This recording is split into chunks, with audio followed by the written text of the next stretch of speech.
So in the last session, we have started with the chapter called Share with Employee Benefit, and under that हम लोग ने ESOP कैसे implement होता है, trust route से कैसे implement होता है, all those things we have already discussed. And this is something what we are taking and making the detailed discussion of SEBI Share with Employee Benefit and Sweat Equity Regulation 2021, which is the most recent regulation जिसने 2014 regulation को repeal कर दिया है. So आपको यही regulation पढ़ना है from your exam point of view. Although it is not given in your module, but considering the ICSI requirement, you have to study the new one, and that's where we are taking the new one. अब इसमें what is being said that now we are taking the important points on SEBI Share with Employee Benefit and Sweat Equity Regulation. Now though इस regulation में Share with Employee Benefit and Sweat Equity दोनों combine कर दिया है, but Sweat Equity के separate points हैं which we have already covered in our Sweat Equity chapter. And in this chapter we are covering the share with employee benefit, which is comprising of basically 5 types, and then there's the sweat equity shares. तो यहाँ पे क्या लिखा है that share with employee benefit can be provided in the following forms. तो share with employee benefit किस तरीके से आप दे सकते हैं, कंपनी कैसे दे सकती है? ESOS, that is employee stock option scheme, ESPS, that is employee stock purchase scheme, SARS, stock appreciation right scheme, then GBS मतलब general employee benefit scheme, RBS मतलब retirement benefit scheme, and sweat equity share that is SES. Clear? अब यहाँ पे क्या दिया है? Now it basically says that share with employee benefit. अच्छा, यहाँ पे शेयर विद एम्प्लॉय बेनिफिट जो दिया जाता है that is being given in the form of, तो ये जो 5 है ना, जो फर्स्ट 5 है that is called share based employee benefit. Clear? तो जो फर्स्ट 5 है that is to be called as share with employee benefit. Now ये एम्प्लॉयज़ को दिया जाता है pursuant to the scheme as determined by the compensation committee.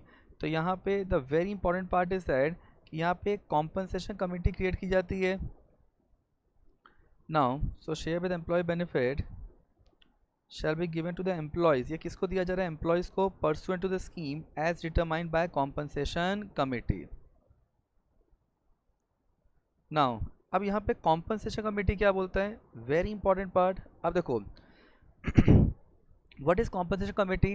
तो company को एक कमेटी कॉन्स्टिट्यूट करना पड़ता है जिसको बोलते हैं compensation committee, and that committee will be responsible for the administration and superintendence of the scheme. यहाँ पे क्या लिखा है? A company shall constitute a compensation committee for the administration and superintendence of the scheme. अब अगर scheme हम लोग trust के थ्रू इम्प्लीमेंट करा रहे हैं तो कॉम्पनसेशन कमेटी ट्रस्ट को फंक्शन डेलीगेट करता है और तब ट्रस्ट उस स्कीम को मैनेज करता है. क्या लिखा है? Where the scheme being implemented through trust then the compensation committee shall delegate the administration of the scheme to the trust. तो अगर यहाँ पे ट्रस्ट के थ्रू हम लोग स्कीम को इम्प्लीमेंट करा रहे हैं तो यहाँ पे क्या करना पड़ेगा अपने को? अगर ट्रस्ट के थ्रू हम लोग स्कीम को इम्प्लीमेंट करा रहे हैं तो यहाँ पे अपने को कमेटी को कॉम्पनसेशन कमेटी क्या करेगा? They will delegate the function to trust. अब यहाँ पे कॉम्पनसेशन कमेटी जो है ना, that is basically a committee of such member of board of director as provide under regulation 19 of SEBI LODR regulation 2015. इसका मतलब क्या हुआ कि हर एक लिस्टेड कंपनी को LODR कंप्लाई करना पड़ता है, that is listing obligation disclosure requirement. तो उसमें जो रेगुलेशन 19 है which talks about nomination and remuneration committee, so that is nothing but the compensation committee. अब यहाँ पे क्या लिखा है? The compensation committee shall be the committee of director as provided under regulation 19. Now what is further being said? A company may also opt to designate its nomination and remuneration committee as the compensation committee for the purpose of share with employee benefit and sweat equity regulation 2018 या 2021. इसका मतलब क्या हुआ? अच्छा, company या तो एक नई कमेटी क्रिएट करे या तो जो कंपनी ने नॉमिनेशन रेम्यूनरेशन कमेटी कॉन्स्टिट्यूट किया है ना, उसी को कॉम्पनसेशन कमेटी बोल दिया जाए for the purpose of this regulation. मतलब कंपनी सेपरेट कमेटी क्रिएट ना करे, जो कमेटी क्रिएट किया गया था as nomination remuneration committee, they will be responsible for functioning as compensation committee also under this regulation. अब यहाँ पे क्या लिखा है, अब देखो यहाँ पे ना कॉम्पनसेशन कमेटी का काम क्या है।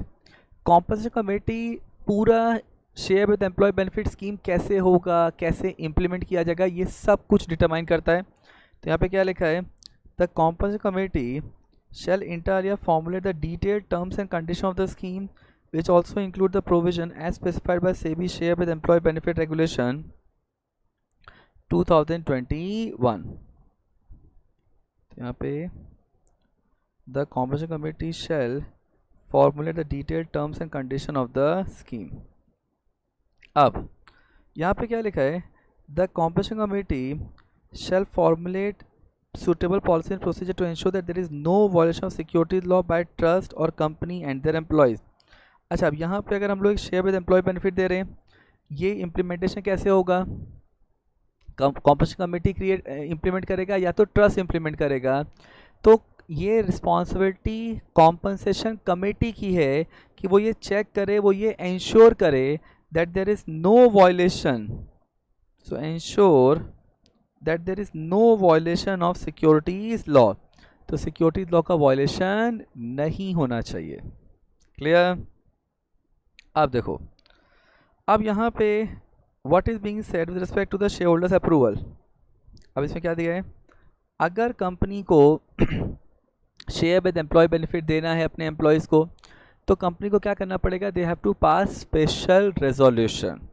तो क्या लिखा है, that company need to pass special resolution general meeting, so therefore a scheme shall not be offered to employees of the company unless the shareholder company approve it by passing special resolution in the general meeting। मतलब आप employees को कोई भी share with employee benefit नहीं दे सकते जब तक कि शेयर होल्डर उसको अप्रूव ना करें bye passing special resolution in general meeting.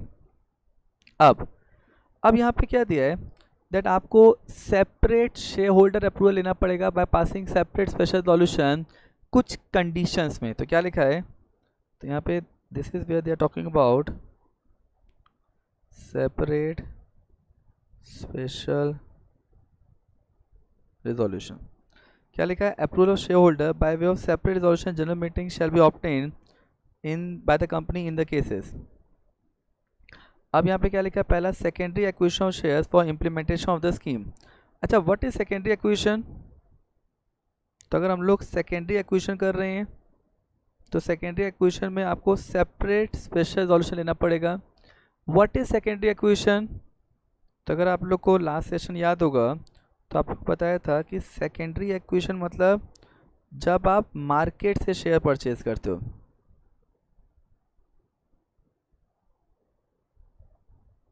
Secondary acquisition मतलब acquisition of shares from market. Second क्या लिखा है, secondary acquisition of shares by trust. अब अगर आप लोग को लास्ट टाइम का डिस्कशन याद होगा तो ट्रस्ट रूट से भी कंपनी सॉल्व कर सकता है। कैसे करता है, या तो ट्रस्ट को कंपनी ट्रस्ट को लोन देता है और ट्रस्ट उस लोन से कंपनी से ही शेयर परचेज करता है, या तो मार्केट से परचेज करता है। तो अगर हम लोग सेकेंडरी एक्विजिशन ऑफ शेयर्स अगर ट्रस्ट कर रहा है, मतलब अगर ट्रस्ट मार्केट से शेयर परचेज कर रहा है तो कंपनी को सेपरेट स्पेशल रेजोल्यूशन पास करना पड़ेगा। अब यहाँ पे अगर company holding company subsidiary company, तो providing benefit to the holding company subsidiary company, अगर employees of holding company subsidiary company को अगर बेनिफिट दिया जा रहा है, शेयर विद एम्प्लॉय बेनिफिट दिया जा रहा है, तो कंपनी को सेपरेट स्पेशल रेजोल्यूशन पास करना पड़ेगा। नेक्स्ट क्या दिया है, now it basically says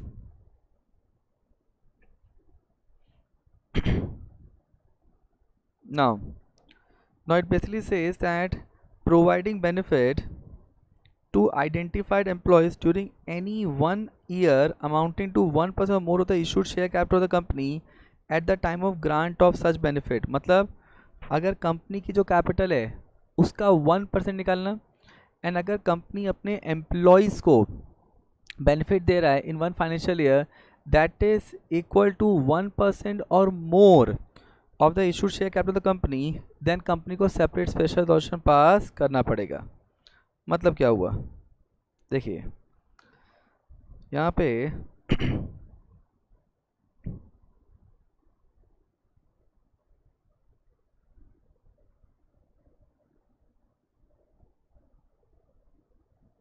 now अब इसमें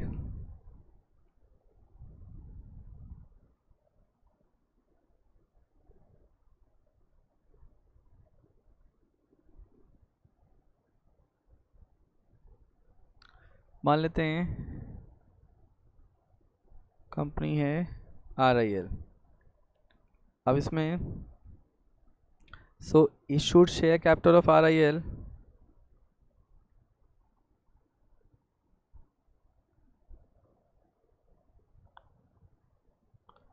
is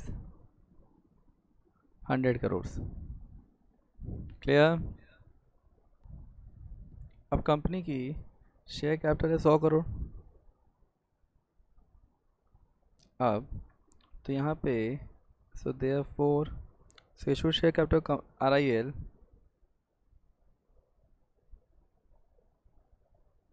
at the time of grant of such benefit.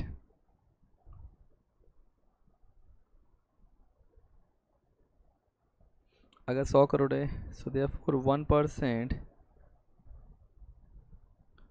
of issued share capital is 1% of 100 crores, that is 1 crores. Clear. तो अगर कंपनी यहाँ पे एम्प्लॉयज़ को बेनिफिट दे रहा है for the value more than 1 CR, so यहाँ पे so therefore if share base employee benefit being granted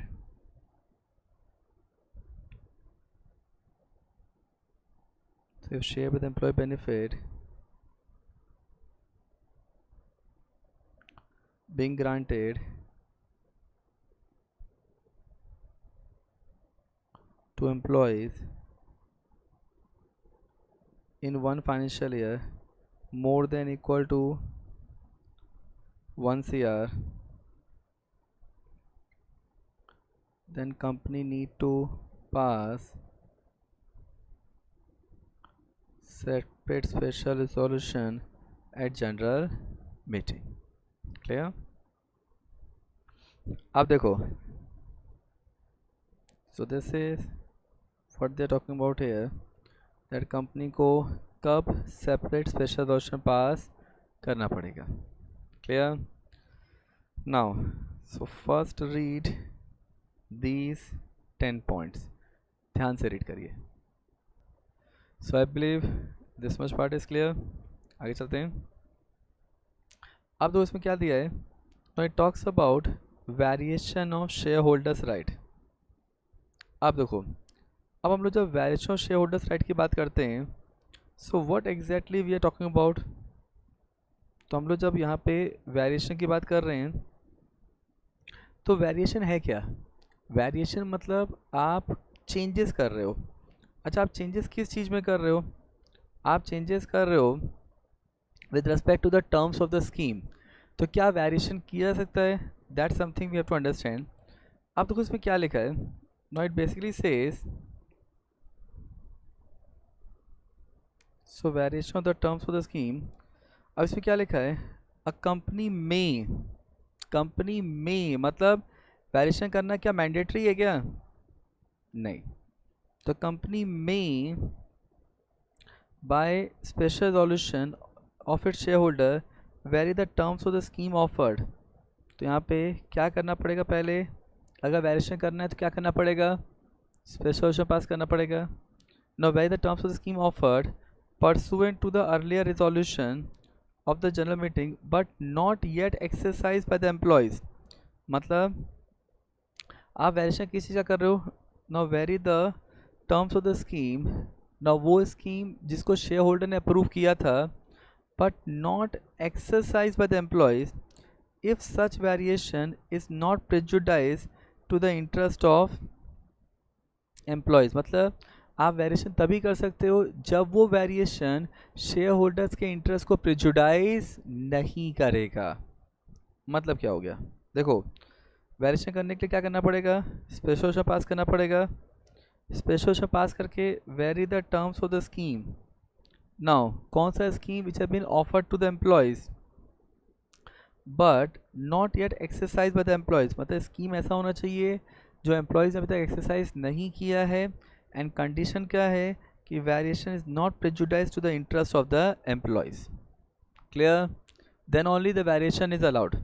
इसका मतलब क्या हुआ, मतलब ये हुआ कि अगर मान लो कंपनी ने एक स्कीम लॉन्च किया, अभी मार्केट प्राइस थोड़ा बिगड़ गया है due to international market condition change हो गए हैं सिचुएशन, और कंपनी सोच रहा है कि यार टर्म्स एम्प्लॉयज़ के हिसाब से नहीं है, और अगर कंपनी टर्म्स को चेंज करना चाहता है तो कंपनी टर्म्स को चेंज कर सकता है। कंडीशन क्या है, कंडीशन ये है कि जो टर्म्स होने चाहिए वो एम्प्लॉयज़ के इंटरेस्ट को निगेटिव तरीके से इम्पैक्ट नहीं करेंगे। अब देखो, तो इसका मतलब क्या हो गया, इसका मतलब अगर वेरिएशन करना है ना, अगर वेरिएशन करना है, so for variation in the terms of the scheme, now for variation in the terms of scheme,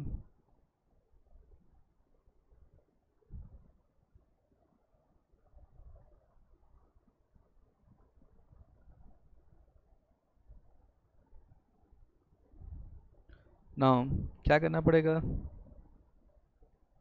first pass special resolution at general meeting, second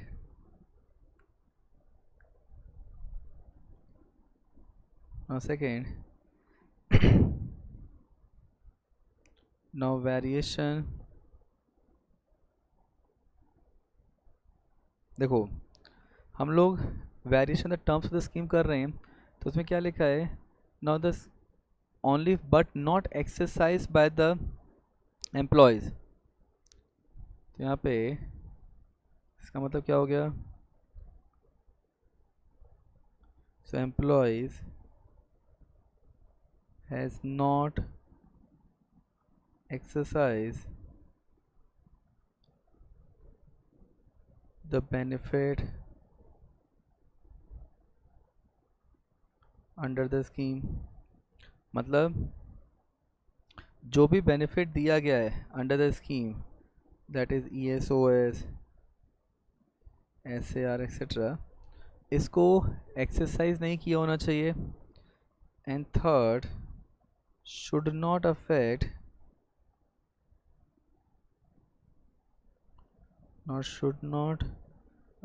the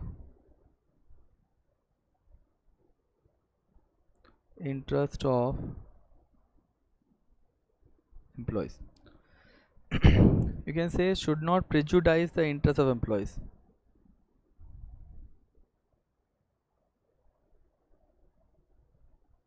Prejudice the interest of employees. Clear? अब देखिए, तो यहाँ पे ये तीन condition fulfil होनी चाहिए, तो आप टर्म्स ऑफ द स्कीम को वेरीफाई कर वेरिएशन कर सकते हो। फर्दर क्या लिखा है, now it says that when we talk about the company however company shall be entitled to vary the terms of the scheme to meet any regulatory requirement without seeking shareholder approval by special resolution। इसका मतलब क्या हो गया, मतलब ये हो गया कि अगर रेगुलेटरी रिक्वायरमेंट की वजह से वेरिएशन करना पड़ रहा है तो फिर वहाँ पे शेयर होल्डर का अप्रूवल लेने की ज़रूरत नहीं है, कंपनी वेरिएशन कर सकता है। मतलब क्या हो गया, मतलब ये हो गया कि अगर मान लो कंपनी ने, मान लो मैं एक इंडियन कंपनी हूँ, मैंने अपने कुछ एम्प्लॉयज़ जो चाइना से हैं, जो ओवरसीज़ कंट्री से हैं, मैंने उनको ESOP में शेयर्स दिए थे, लेकिन अभी मान लो इंडिया चाइना की वॉर चालू हो गई, अब अगर इंडिया और चाइना की वॉर चालू हो गई तो वो एम्प्लॉयज़ मेरे लिए क्या हो गए, एलियन एनिमी। तो क्या मैं उनको ईसॉप के बेनिफिट दे सकता हूँ? Answer is no. गवर्नमेंट ने बोल दिया कोई बेनिफिट नहीं दिया जाएगा। तो फिर यहाँ पे कंपनी को अपने टर्म्स में चेंज करना पड़ेगा कि भाई जो जो एम्प्लॉयज़ मेरे एलियन एनिमी कंट्री को बिलोंग करते हैं उनको ईसॉप के बेनिफिट नहीं दिए जाएंगे। तो क्या इसके लिए वापस शेयर होल्डर का अप्रूवल लेने पड़ेगा कंपनी को? नहीं। क्यों? क्योंकि अगर आप रेगुलेटरी अप्रूवल को मीट आउट कर रहे हो तो फिर वहाँ पे आपको शेयर होल्डर का अप्रूवल नहीं लेना है। क्लियर? अब देखो, अब नेक्स्ट क्या लिखा है, notice for passing special resolution for variation of the terms of scheme shall disclose. अब यहाँ पे जब आप नोटिस भेजोगे शेयर होल्डर को कि आपको वेरिएशन करना है in the terms of the scheme, तो उसमें क्या क्या डील दिया जाएगा? एक तो फुल डिटेल्स ऑफ वेरिएशन, कि वेरिएशन किस किस चीज़ों का किया जाएगा। Secondly, reason of such variation, variation क्यों किया जा रहा है, क्या वेरिएशन किया जा रहा है, क्यों वेरिएशन किया जा रहा है। And the details of the employees who are beneficiaries for such variation. तो बेनिफिशरी से डिटेल प्रोवाइड किया जाएगा, एम्प्लॉयज़ के डिटेल प्रोवाइड किया जाएगा जो उस वेरिएशन से बेनिफिट होंगे। क्लियर? अब यहाँ पे वेरिएशन जो है, नो वेरिएशन में इंक्लूड रीप्राइस द ऑप्शन, मतलब वेरिएशन में आप रीप्राइसिंग कर सकते हो SAR and shares which are not exercise. Very important part है कि आप वेरिएशन उसका कर सकते हो which are not exercise whether or not they have been vested if the scheme are rendered unattractive due to fall in price of the shares in the stock market, and the company ensure that such repricing shall not be detrimental to the interest of employees। मतलब अगर company repricing कर रहा है तो repricing also nothing but kind of variation only. और ये क्यों किया जा रहा है? बिकॉज अगर रीप्राइसिंग नहीं करेंगे, if the scheme was rendered unattractive due to fall in prices of the shares in the stock market, and company ensure की ये जो रीप्राइसिंग है ये एम्प्लॉयज़ के इंटरेस्ट को डेट्रीमेंट नहीं करेगा, and approval of share holder by special resolution has been obtained for such repricing. तो यहाँ पे आपने शेयर होल्डर का अप्रूवल ले लिया है for the purpose of doing such repricing, for the purpose of doing such repricing, तो फिर that variation is allowed. Clear? Now let's take an example for the same. अब देखो, now what is being said that company जो है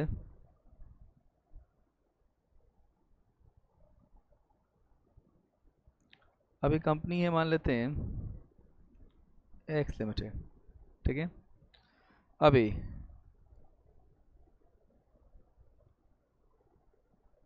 now market price of X Limited at the time of grant of option is equal to say 1000 rupees per share. Clear? When you talk about option, we talk about ESOS. Clear? तो market price कितना था? 1000 रुपये, and exercise price रखा था से 200 rupees पर option, yes ₹200 each. अब देखो, मार्केट पर अगर 1000 रुपये शेयर का है और आपको कंपनी ईसॉप दे रहा है 200 रुपये में, तो क्या आप एक्सरसाइज करोगे या नहीं करोगे? करेंगे। आप देखो, now at the time of exercise of option, अब यहाँ पहले लॉक इन पीरियड था, पहले बताया था आपको, पहले ग्रांट होता है, फिर वेस्टिंग होता है, फिर लॉक एक्सरसाइज आता है। तो यहाँ पे eight the time of exercise of option,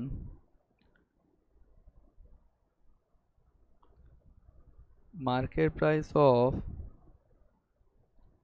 X Limited share is say 150 rupees. अच्छा, अगर मार्केट में शेयर 150 रुपये का है तो क्या आप 200 रुपये में आप उन ऑप्शंस को एक्सरसाइज करोगे?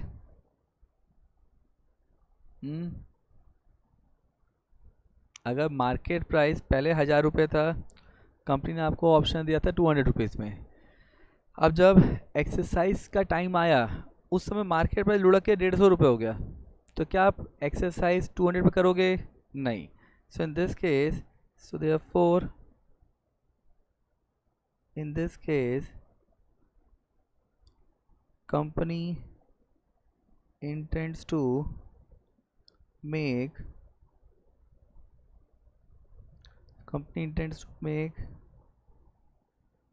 variation in the terms of option by repricing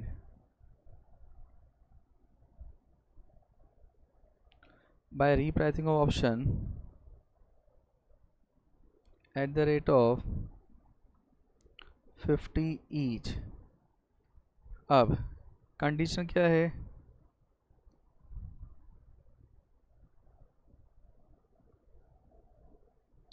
condition क्या है? पहला कंडीशन दैट वो ऑप्शन एक्सरसाइज नहीं होने चाहिए।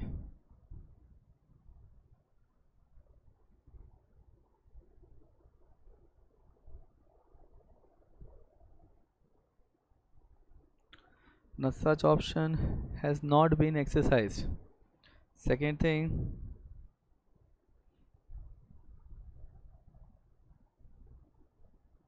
company pass special resolution at general meeting। And third,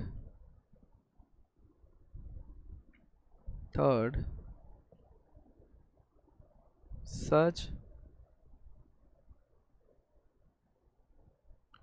variation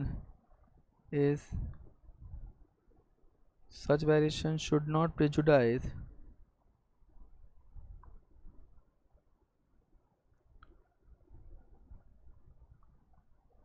the interest of option guarantee. अगर ये कंडीशन फुलफिल हो रहा है तो वेरिएशन इज अलाउड। क्लियर? तो यहाँ पे हम लोग वेरिएशन किस चीज़ का कर रहे हैं? रीप्राइसिंग का। Repricing the option at the rate of ₹50 each.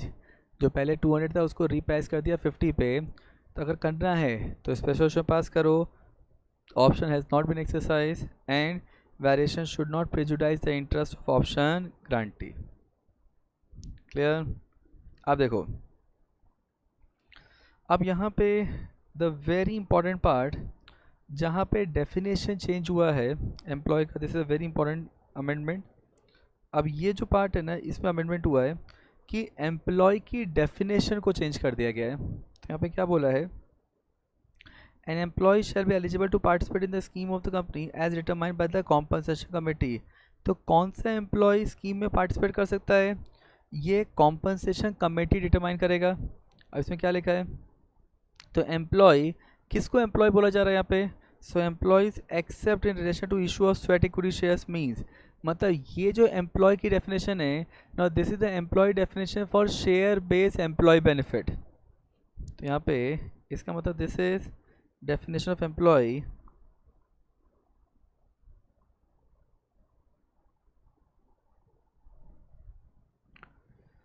so this is the definition of employee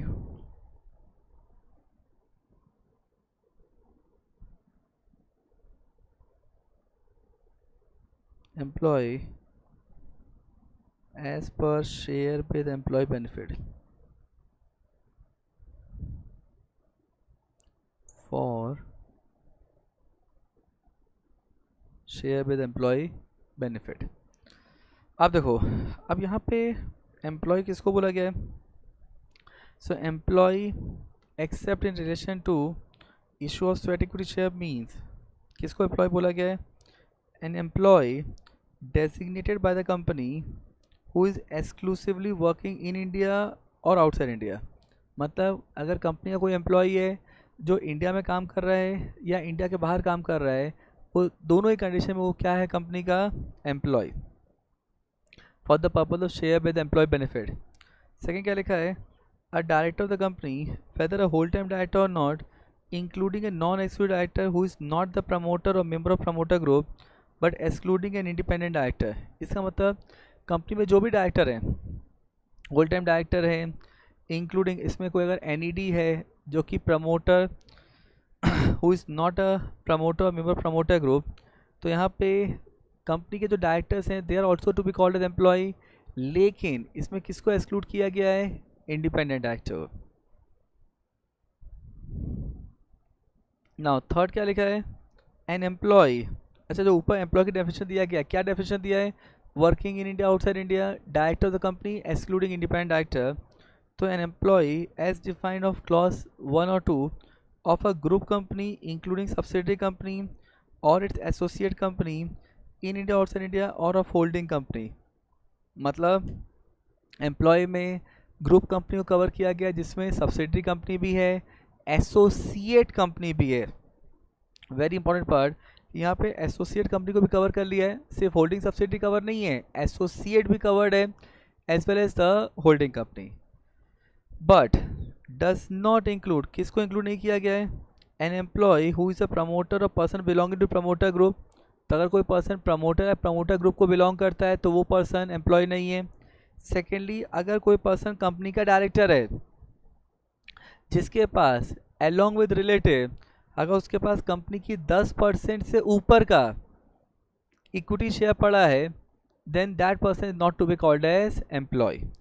so a director who either himself or through his relative or through any body corporate directly or indirectly hold more than 10% of the outstanding equity shares of the company, then now that is to be called as employee.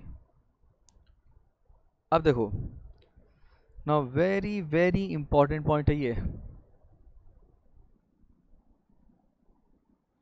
तो देखो employ definition कौन कौन cover हो रहा है? वो person. अच्छा, ये जो एम्प्लॉय की डेफिनेशन है, this is the definition for share with employee benefit, it is not for sweat equity shares. तो यहाँ पे किसको कवर किया गया है? Not that include an employee as designated by the company, मतलब कंपनी ने जिसको एम्प्लॉय के रूप में डेजिग्नेट किया है जो कि इंडिया में काम कर रहा है या इंडिया के बाहर। इसके अलावा कंपनी के डायरेक्टर्स को कवर किया गया है एक्सक्लूडिंग इंडिपेंडेंट डायरेक्टर, एंड इसके अलावा employee and director of holding company, subsidiary company, associate company, group company. अब यहाँ पे किसको कवर नहीं किया गया एम्प्लॉय के डेफिनेशन में? पहला, वो पर्सन जो प्रमोटर या प्रमोटर ग्रुप को बिलोंग करता है वो कवर नहीं है। सेकेंडली, ऐसा director who along with its relative कितना होल्ड कर रहा है? More than 10% of the equity share capital of the company. Clear? अब देखो, now where such employee is a director nominated by the institution lending institution as is representative on the board of director of the company. अब एक चीज़ समझो, अगर मैंने किसी bank से loan लिया है, ठीक है, और लैंडिंग इंस्टीट्यूशन ने अपने किसी रिप्रेजेंटेटिव को मेरे बोर्ड पे अपॉइंट किया है as nominee director, then the contract or arrangement enter between the institution nominating its employees as a director of the company, मतलब वो एग्रीमेंट जो लैंडिंग इंस्टीट्यूशन और जिसमें लैंडिंग इंस्टीट्यूशन में जिसने लैंडिंग इंस्टीट्यूशन लोन दिया था कंपनी को और अपने एम्प्लॉय को कंपनी के बोर्ड पर अपॉइंट किया था, and the directors who appointed, जिसको अपॉइंट किया था उनके बीच में जो एग्रीमेंट हुआ है, so directors who appointed shall inter alia specifies the following.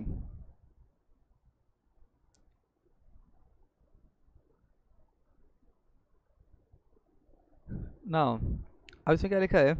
Now whether the grant by the company under its scheme can be accepted by the said employee in its capacity as the director of the company. तो यहाँ पे एक चीज़ समझो, logically सोचो, आप एक landing institution हो, ठीक है, आप HDFC बैंक हो, आप ICICI बैंक हो, आपने रिलायंस इंडस्ट्रीज़ को 1000 करोड़ का लोन दिया, ठीक है। अब आपने अपने बंदे को, अपने एम्प्लॉय को रिलायंस के बोर्ड पे अपॉइंट किया है as a director, as a nominee director, जो ये इंश्योर करे कि रिलायंस ऐसा कोई काम ना करे जिससे कि आपका 1000 करोड़ डूब जाए। क्लियर? तो क्या आप अपने रिप्रेजेंटेटिव को रिलायंस से ईसॉप लेने की परमिशन दोगे? सोचो, क्या आप अपने रिप्रेजेंटेटिव को रिलायंस से बेनिफिट, स्टॉक एप्रिसिएशन, शेयर्स के बेनिफिट ये लेने की परमिशन दोगे आप? अगर आप HDFC बैंक हो तो नहीं दोगे। क्यों नहीं दोगे? क्योंकि अगर आपने ऐसा बेनिफिट अगर अलाउ कर दिया तो ऐसा हो सकता है ना कि आपका एम्प्लॉय अब आपकी तरफ ध्यान न दे, रिलायंस पे ज़्यादा फोकस करे, तो इसमें नुकसान आपका हो जाएगा ना। तो यहाँ पे लेकिन अगर आपने परमिशन दिया है तो जो एग्रीमेंट में क्या लिखा है, that have to be specified. क्या लिखा है? So whether the grant by the company under the scheme, so whether the grant by the company under the scheme can be accepted by the said employee in his capacity as the director of the company. Second, that grant if made to the director shall not be renounced in favor of nominating institution. अब अगर company ने employ को कुछ benefit दिया है तो वो benefit employ किसी और को रिनाउंस नहीं करेगा, नॉमिनेटिंग इंस्टीट्यूशन रिनाउंस नहीं करेगा।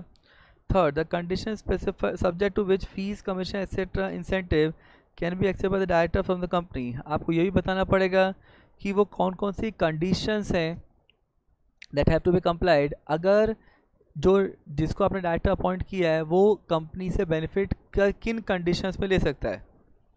अब यहाँ पे जो एग्रीमेंट हुआ है, किसके बीच में एग्रीमेंट हुआ है? सो एग्रीमेंट हुआ है between the lending institution and the director. उनके एग्रीमेंट की कॉपी कंपनी को सबमिट किया जाएगा। So the institution nominating its employees as the director of the company shall file a copy of the contract or arrangement with the said company, and company क्या करेगा, उस copy of agreement को stock exchange को submit करेगा जहाँ पे company के shares listed हैं। इसके अलावा द डायरेक्टर सो अपॉइंटेड, जिसको अपॉइंट किया गया वो भी कॉपी ऑफ एग्रीमेंट की कॉपी सबमिट करेगा at the first board meeting attended by him after his nomination. तो वो जो भी पहली बोर्ड मीटिंग अटेंड करेगा उसमें वो उस एग्रीमेंट की कॉपी भी सबमिट करेगा। इसका मतलब कंपनी के पास एग्रीमेंट की कॉपी दो बाजू से आ रही है, एक लैंडिंग इंस्टीट्यूशन के पॉइंट से, पार्ट से, और एक जिसको डायरेक्टर के रूप में जो अपॉइंट हुआ है। क्लियर? अब 16th point is very important, very very important, but before we go to 16th point, read 15th point, the definition of employee, and 16th point, and then will take a detailed example for 16th point. Read fast. So read the variation also. So read 11 to 16 entirely. Read fast. अब देखिए, अब इस point को ना 16 point which is very important point, इसको एक example से समझते हैं। अब देखो, अब यहाँ पे what is being said that RIL जो है, मान लो RIL बोरोवर है, RIL ने लोन लिया है। अच्छा, RIL ने लोन किससे लिया है?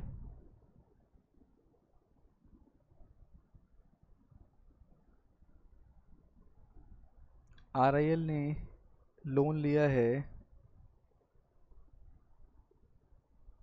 1000 crore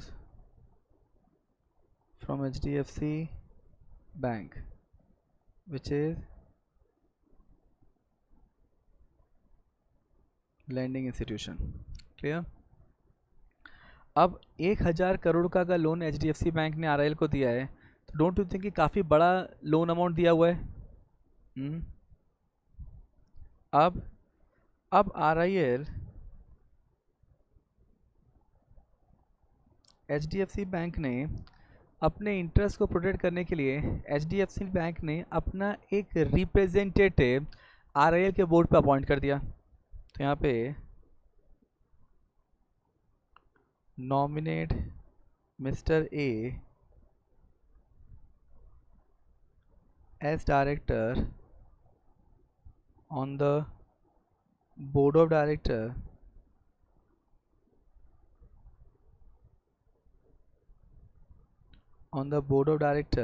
of RIL.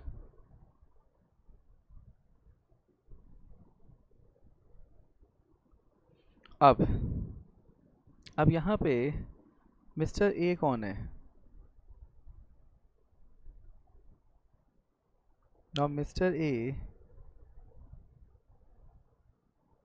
Is an employee of HDFC bank and mister A को नॉमिनेट किया गया है. सो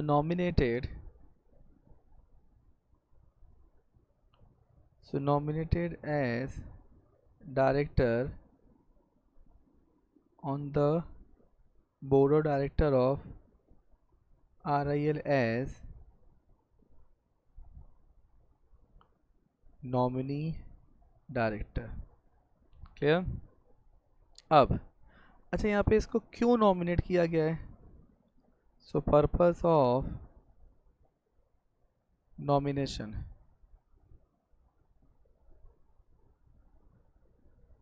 The purpose of nomination of Mr. A on the board of director of RIL. Now इसका क्या पर्पस था? Not to protect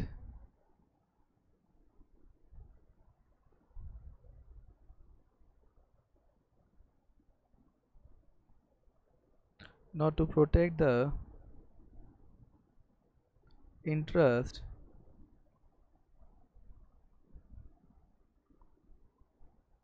of HDFC bank. तो HDFC के interest को प्रोटेक्ट करने के लिए मिस्टर ए को नॉमिनेट किया गया है. अब यहाँ पे अ कॉन्ट्रैक्ट और agreement shall be entered between. अच्छा, किसके बीच में कॉन्ट्रैक्ट एग्रीमेंट एंटर किया जाएगा? Between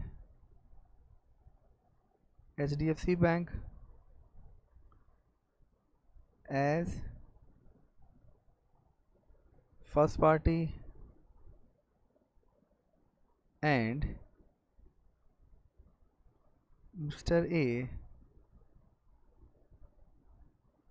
as second party. So एक कॉन्ट्रैक्ट एंटर किया गया है.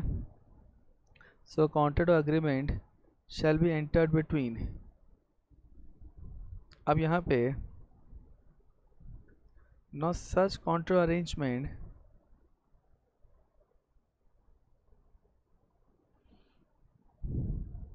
नाउ नो सच कॉन्ट्रैक्ट और agreement shall provide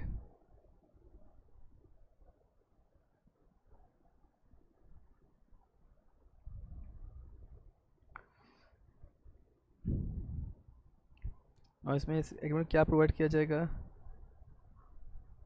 shall provide first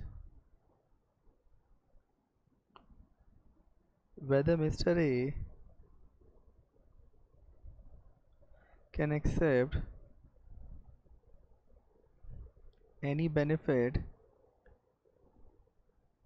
from RIL as director of RIL. Second, if RIL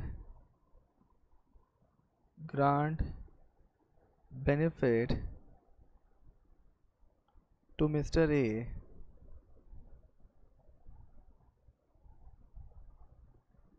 then such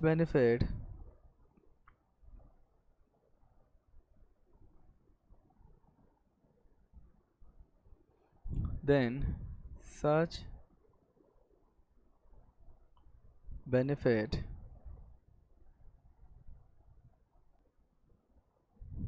अब यहाँ पे अगर RIL now if RIL grant benefit to Mr. A then such benefit, तो यहाँ पे जो benefit दिया जाएगा देन सच बेनिफिट, क्या मिस्टर ए रिनाउंस कर सकता है लैंडिंग इंस्टीट्यूशन को? That have to be provided. Clear? अब देखो, तो यहाँ पे what is being said,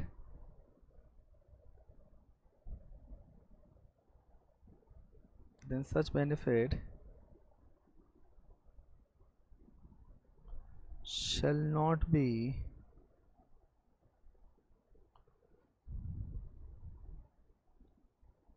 no such benefit shall not be renounced in favor of HDFC Bank.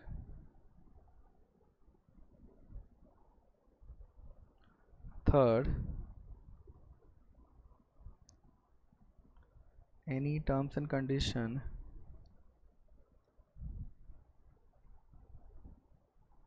now subject to which, so any terms and condition subject to which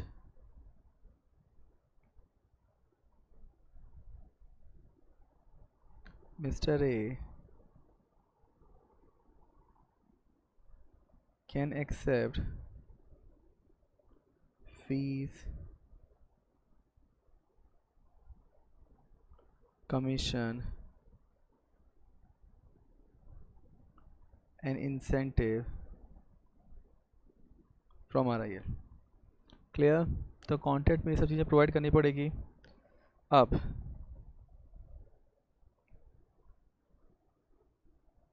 now the copy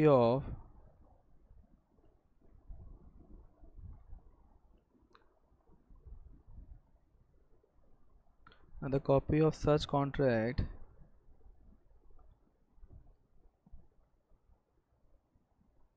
or agreement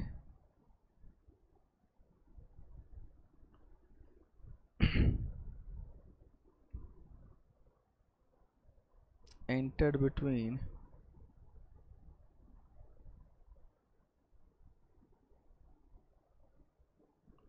HDFC Bank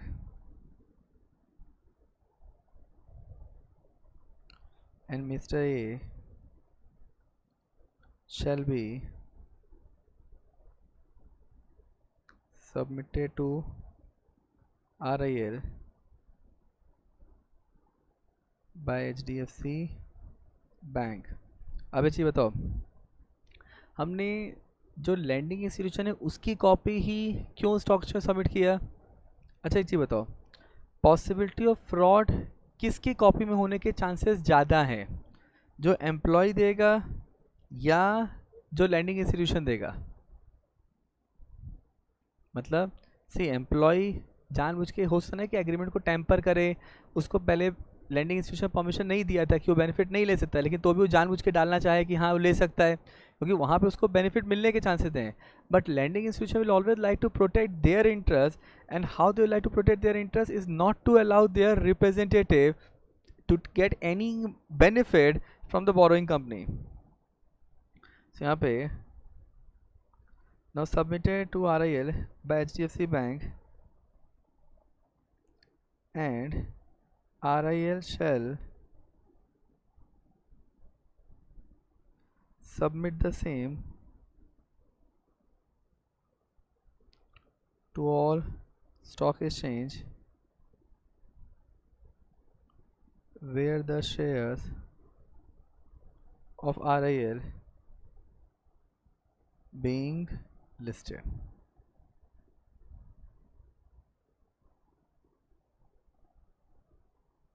clear?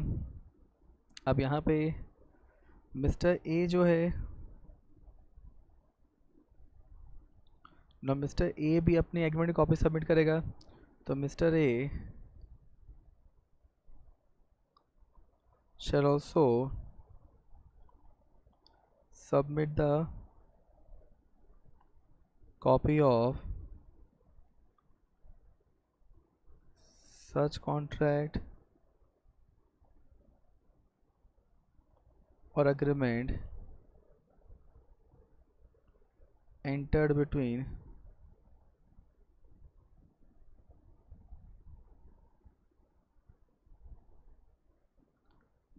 HDFC Bank and Mr. A at the first board meeting of RIL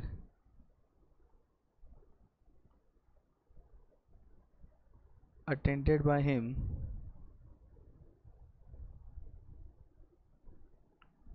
after his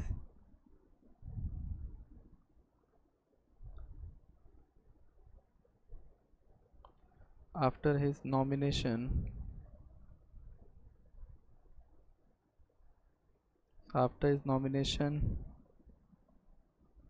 as director on the board of director by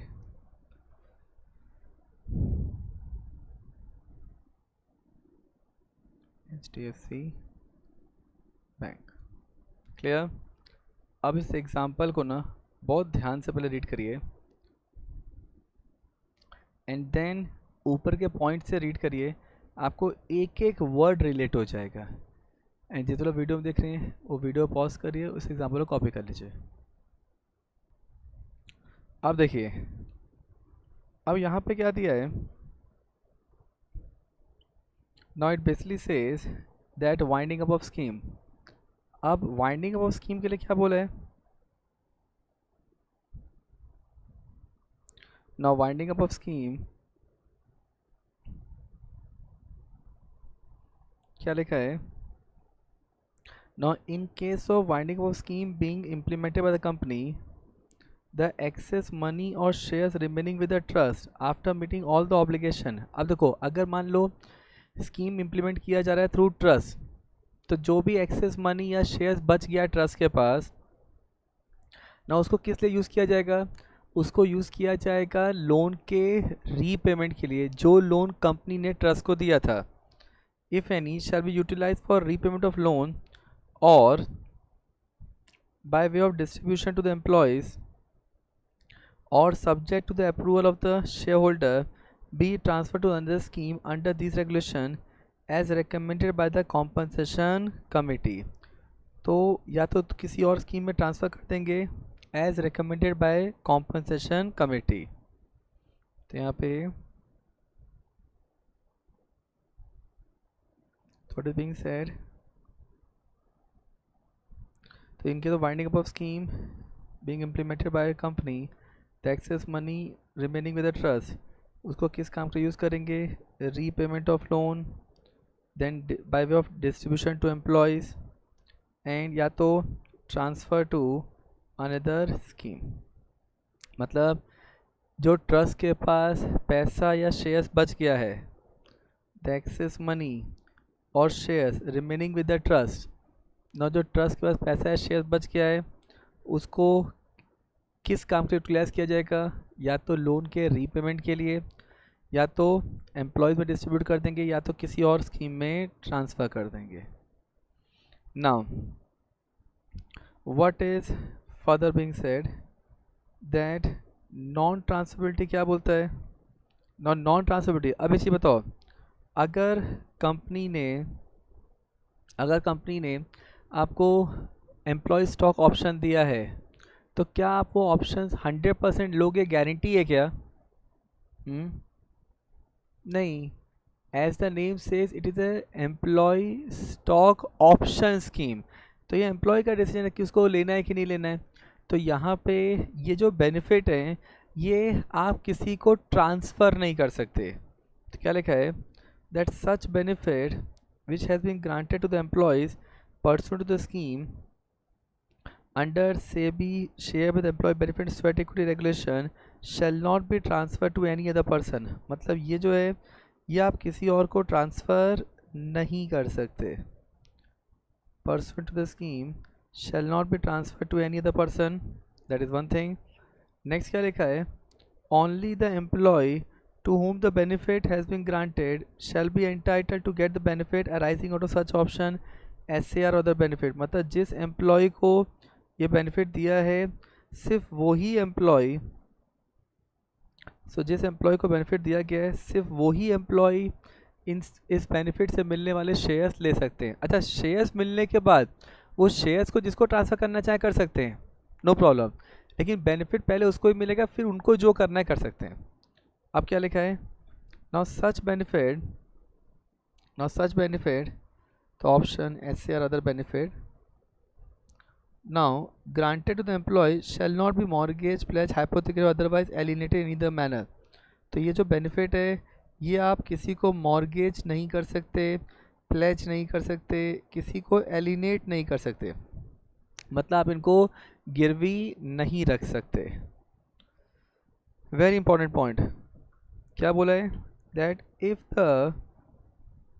the employee to whom the benefit that is SAR option और the benefit being granted, तो यहाँ पे अगर जिस employ को ये benefit दिया गया है और अगर उस एम्प्लॉय की डेथ हो जाती है, डेथ या परमानेंट डिसेबिलिटी हो जाती है, या तो वो एम्प्लॉय रिज़ाइन या टर्मिनेट हो जाता है, तो डेथ और permanent disability of such employee, resignation और टर्मिनेशन ऑफ सच एम्प्लॉय। तो यहाँ पे what is being said that ये बेनिफिट ग्रांट करने के बाद और वेस्टिंग से पहले अगर डेथ हो जाती है या वेस्टिंग के बाद डेथ होती है, so after the grant of benefit but before the vesting of such benefit.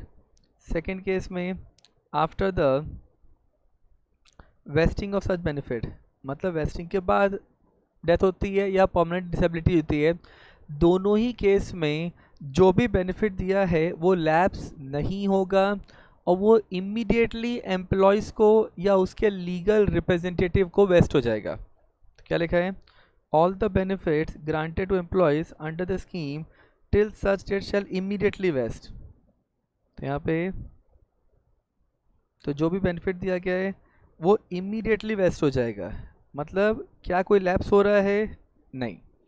इसका मतलब हम लोगों ने एम्प्लॉय स्टॉक ऑप्शन स्कीम देखा था कि पहले ग्रांट था, फिर वेस्टिंग पीरियड था, फिर लॉक इन पीरियड था, फिर वेस्टिंग पीरियड था, फिर एक्सरसाइज पीरियड था। अब अगर ग्रांट हो गया, अभी वेस्टिंग चालू नहीं हुआ है, उस समय डेथ हो जाती है, या वेस्टिंग चालू हो गया है उसके बाद डेथ होती है, और या तो वो परमानेंट डिसेबल हो जाता है, तो वो लैप्स नहीं होगा, वो इमीडिएटली वेस्ट हो जाएगा। अच्छा, किसके नाम पे वेस्ट होगा, so with effect from the date of his और her death in the legal nominee, legal heir और nominee of the deceased employee. तो किसके नाम पे वेस्ट होगा, अगर डेथ हुआ है तो नॉमिनी के नाम पे वेस्ट हो जाएगा, और as on the date of permanent disability shall vest with such per employee itself on that day, मतलब अगर परमानेंट डिसेबिलिटी हुई है तो उस पर्सन के नाम पे ही इमीडिएटली वेस्ट हो जाएगा, मतलब लैप्स नहीं होगा। लेकिन अगर वो जो एम्प्लॉय है अगर वो रिज़ाइन कर देता है या कंपनी उसको निकाल देता है, टर्मिनेट कर देता है, कभी किया, after the grant of benefit but before the vesting of benefit, तो जो बेनिफिट हैं वो एक्सपायर हो जाएंगे। एंड यहाँ पे after the vesting of benefit, तो ये जो बेनिफिट है ये एक्सपायर नहीं होंगे, an employee shall be entitled to retain all the vested options and need to be exercise within the time given by the company.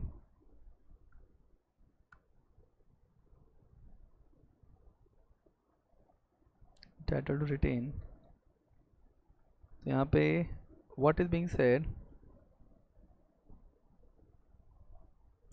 मतलब अब ये चीज़ समझो, इसको लॉजिकली समझो, इन सब में सबसे ज़्यादा जो रियल लाइफ में चलता है इन द कॉर्पोरेट वर्ल्ड वो है एम्प्लॉय स्टॉक ऑप्शन।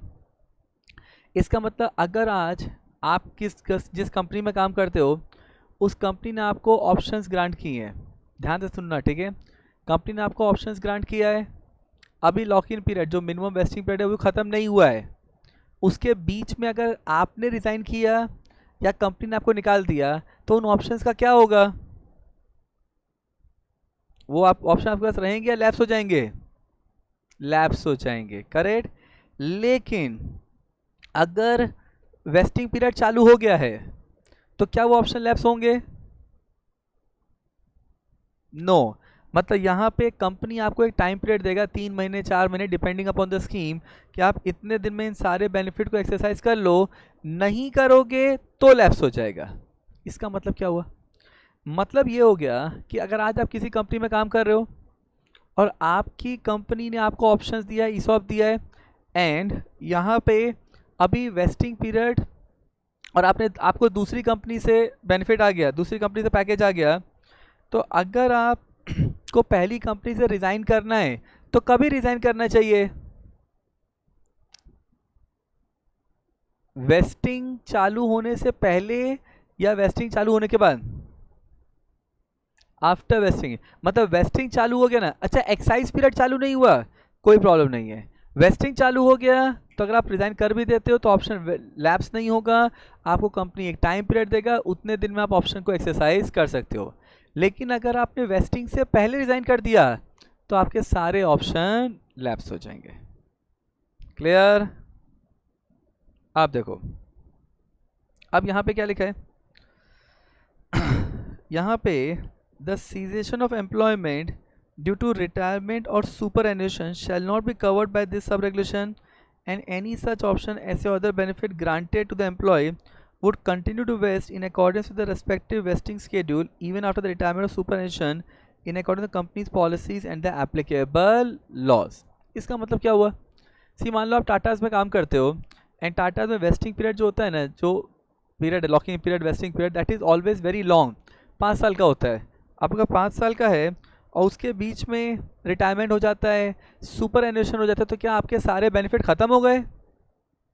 नहीं, वो आपको वैसे ही मिलेंगे जैसे कि आपको मिलते अगर वो रिटायरमेंट नहीं हुआ होता तो यहाँ पे क्या लिखा है, that cessation of employment due to retirement और सुपर एन्युएशन, तो अगर सीजेशन ऑफ एम्प्लॉयमेंट हो रहा है due to retirement or superannuation shall not be covered and such option as or other benefit granted would continue to vest in accordance respective even after the retirement or superannuation। मतलब retirement superannuation के बाद भी वो उसी तरीके से चलेगा, मतलब आपको उसी तरीके से बेनिफिट दिए जाएंगे। क्लियर? जैसे कि दिए गए होते अगर रिटायरमेंट या सुपरएन्युएशन नहीं हुआ होता। अब इसमें क्या लिखा है, now it says that if the benefit being granted to the employees under the scheme and such employee being transferred or deputed to an associated company before vesting or exercise, अब ये चीज़ समझो, RIL ने आपको options दिया, ठीक है, Reliance industries ने आपको ऑप्शन दिया, एंड ऑप्शन वेस्ट होने से पहले या एक्सरसाइज होने से पहले आपको किसी और कंपनी में ट्रांसफ़र कर दिया, तो आपको अब शेयर्स किस कंपनी के मिलेंगे? RIL के मिलेंगे या दूसरी कंपनी के मिलेंगे? RIL के मिलेंगे। अदरवाइज ये तो बहुत, डोंट यू थिंक ये तो बहुत ज़्यादा फ्रॉडलेंट एक्टिविटी हो सकता है? कंपनी अच्छी कंपनी के एम्प्लॉयज़ को ऑप्शन दे और फिर जब ऑप्शन वेस्ट करने का टाइम है, एक्सरसाइज करने टाइम है, तो किसी भी फालतू सब्सिडी कंपनी में ट्रांसफ़र कर दे। तो ऐसा न हो, इसलिए अगर बेनिफिट एम्प्लॉय को दिया गया है अंडर द स्कीम एंड उस एम्प्लॉय को ट्रांसफ़र कर दिया है किसी और कंपनी में, तो जिस कंपनी ने ये बेनिफिट दिया था उसी कंपनी के शेयर्स दिए जाएंगे। Then vesting exercise as per the terms of the grant shall continue in case such transfer deputed employees even after the transfer और डेप्यूटेशन। क्लियर? लॉजिकली सोचो, अगर आप RIL के एम्प्लॉय होते, RIL आपको बेनिफिट देता और बाद में एक्सरसाइज से पहले आपको किसी भी सब्सिडरी कंपनी में ट्रांसफ़र कर देता, तो क्या आप उस सब्सिडी के शेयर लेना चाहते या RIL के शेयर लेना चाहते? RIL के। तो इसका मतलब ट्रांसफ़र डेप्यूटेशन के बाद भी किस कंपनी के शेयर मिलने चाहिए? जिसने ऑप्शन ग्रांट किया था या जिसमें ट्रांसफ़र कर दिया गया? जिसने ऑप्शन ग्रांट किया था। तो सच employ being transferred or deputed to an associate company before exercise of vesting, तो यहाँ पे वेस्टिंग और एक्सरसाइज उसी तरीके से कंटिन्यू होगा जिस तरीके से कंटिन्यू होता अगर ट्रांसफ़र नहीं होते तो। क्लियर? अब यहाँ पे क्या लिखा है ना, in the event that an employee who has been granted benefit under the scheme is transferred pursuant to the scheme of arrangement, amalgamation, merger, demerger, or continue the existing company prior to the vesting exercise, the treatment of the option now. So यहाँ पे prior to the vesting exercise, the treatment of option in such case shall be specified in such scheme or arrangement, amalgamation, merger, demerger, provided that such treatment shall not prejudice the interest of the employees. तो इसमें क्या लिखा है? सो अगर employ जिसको benefit grant किया गया under the scheme is transferred, अच्छा अगर एम्प्लॉय ट्रांसफ़र हो गया है, वो ट्रांसफ़र क्यों हुआ है? Pursuant to the scheme of amalgamation, merger, demerger और continued in the existing company, the treatment of option in such case shall be specified in the scheme. तो यहाँ पे आपको स्कीम में बताना पड़ेगा कि क्या ट्रीटमेंट होगा एमलगमेशन के बाद जिन एम्प्लॉयज़ को ऑप्शन दिया गया है, ट्रांसफ़र कंपनी के एम्प्लॉयज़ को जो ऑप्शन दिया गया है उनको किस कंपनी के शेयर्स मिलेंगे, कब शेयर्स मिलेंगे, everything have to be provided that such treatment shall not prejudice the interest of the employees.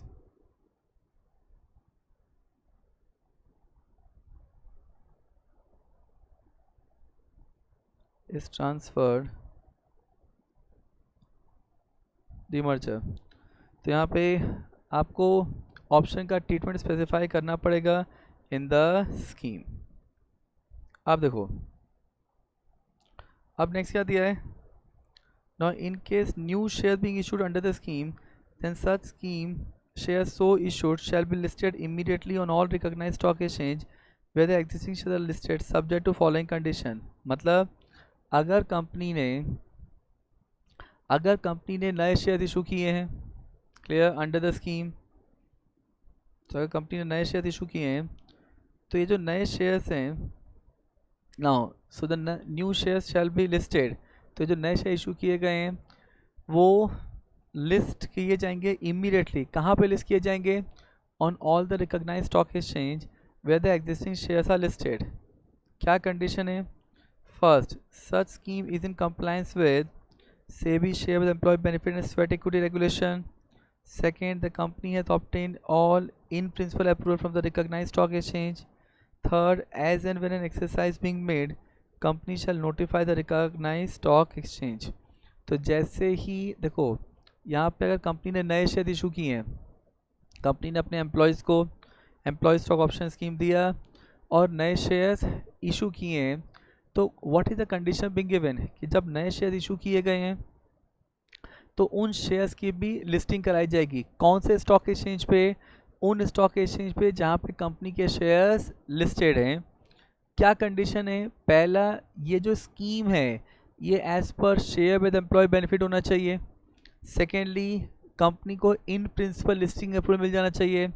And third, जब भी एम्प्लॉयज़ ऑप्शंस को, बेनिफिट को एक्सरसाइज करेंगे तो कंपनी इमीडिएटली स्टॉक एक्सचेंज को नोटिफाई करेगा। Done. So this is your 25th point. Now read from point 17 to 25th। Now अब इसमें क्या लिखा है? Now in the case of every company which has passed a resolution for the scheme under SEBI share with employee benefit and sweat equity regulation 2021, the board of directors shall at each AGM shall place before the shareholder a certificate from a secretarial auditor।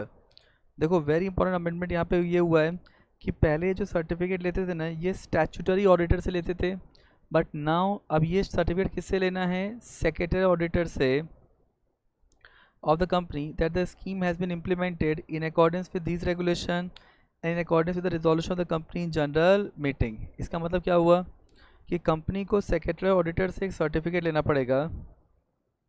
Now company को secretary auditor से एक certificate लेना पड़ेगा जिसमें secretary auditor ये confirmation देगा कि जो स्कीम है Now that is implemented as per the resolution passed by the company general meeting and as per SEBI regulation.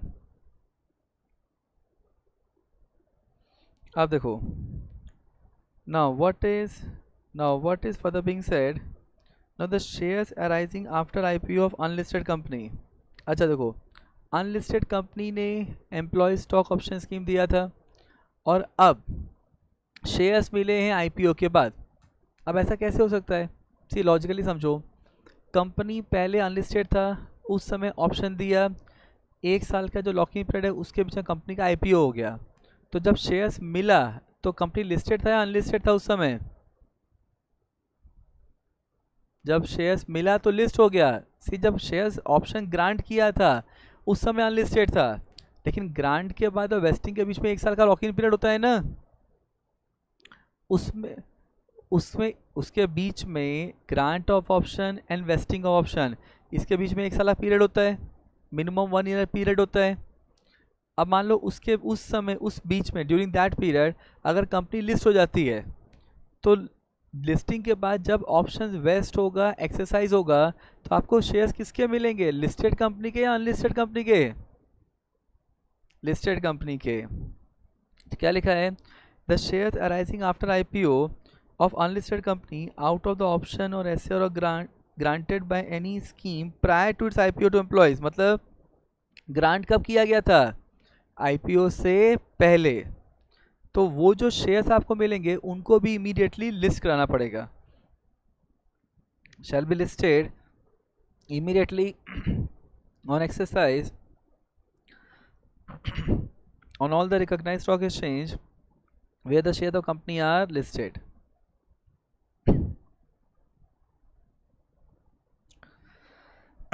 अब तो क्या लिखा है? नाउ जो भी शेयर विद एम्प्लॉय बेनिफिट में शेयर्स दिए जाएंगे, स्वेट इक्विटी में आपको जो शेयर्स दिए गए हैं उन सब का डिस्क्लोजर कहाँ दिया जाएगा? उन सब का डिस्क्लोजर दिया जाएगा डायरेक्टर्स रिपोर्ट में, forming part of annual report. क्या लिखा है?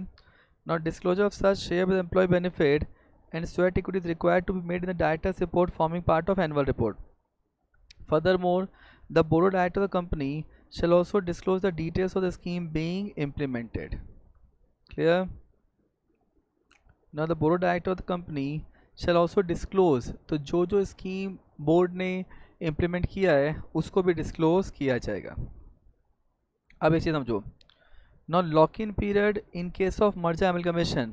अब एक चीज़ समझो, आप कंपनी ए के एम्प्लॉय हो, कंपनी ए का मर्जर हो गया कंपनी बी में. अच्छा, कंपनी ए ने आपको ऑप्शंस दिए थे तो मर्जर के बाद वो कंपनी बी के शेयर्स मिलेंगे, तो क्या कंपनी बी में फ्रेश लॉकिंग पीरियड चालू हो जाएगा?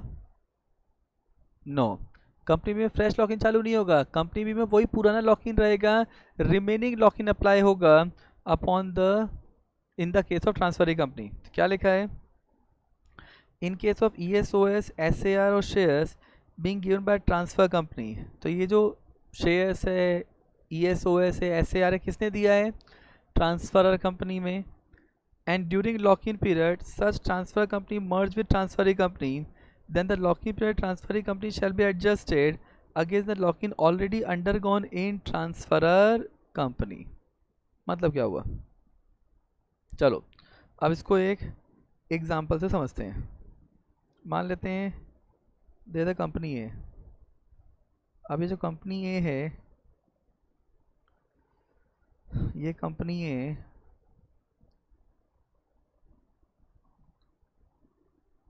Transferor company.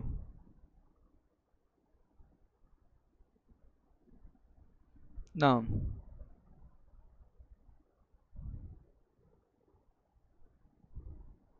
अब कंपनी है दे the company x.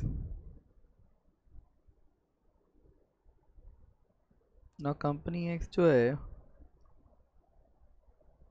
Transfer A company. अब कंपनी ए का मर्जर हो जाता है कंपनी एक्स में. मान लेते हैं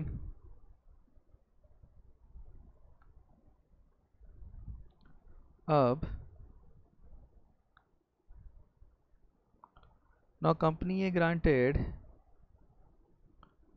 1 lakh options to Mr. A at the rate of 50 each on 1st January 2021. अच्छा, लॉक इन पीरियड कितना है, जिसको आप मिनिमम वेस्टिंग पीरियड भी बोल सकते हैं. So lock in period is equal to 2 years from the date of grant of option. अभी नाउ अब यहाँ पे ऑन 30th June 2022 कंपनी ए का मर्जर हो जाता है कंपनी एक्स में. तो मतलब ड्यूरिंग लॉक इन पीरियड मर्जर हो गया. तो यहाँ पे देखो, so date of grant of option क्या है, 1st January 2021. और डेट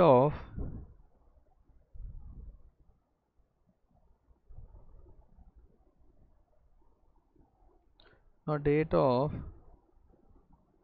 मर्जर ये है 30th June 2022. अब now due to merger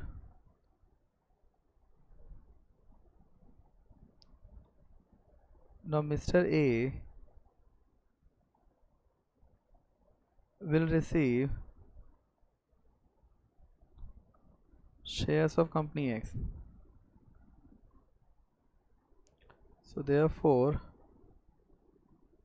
lock-in period in company X, तो कंपनी लॉक इन पीरियड कितना हो जाएगा, lock in period in company X that is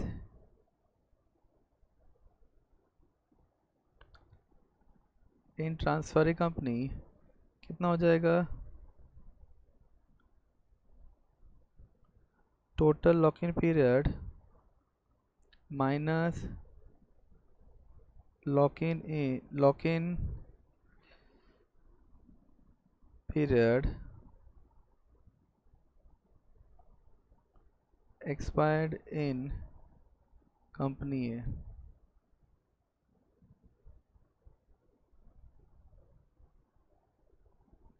तो यहाँ पे टोटल लॉक इन पीरियड कितना था, 2 years. और ये मर्जर कब हो रहा है, 1.5 साल के बाद. मतलब ट्रांसफरी कंपनी में लॉक इन पीरियड कितना हो जाएगा, 6 months.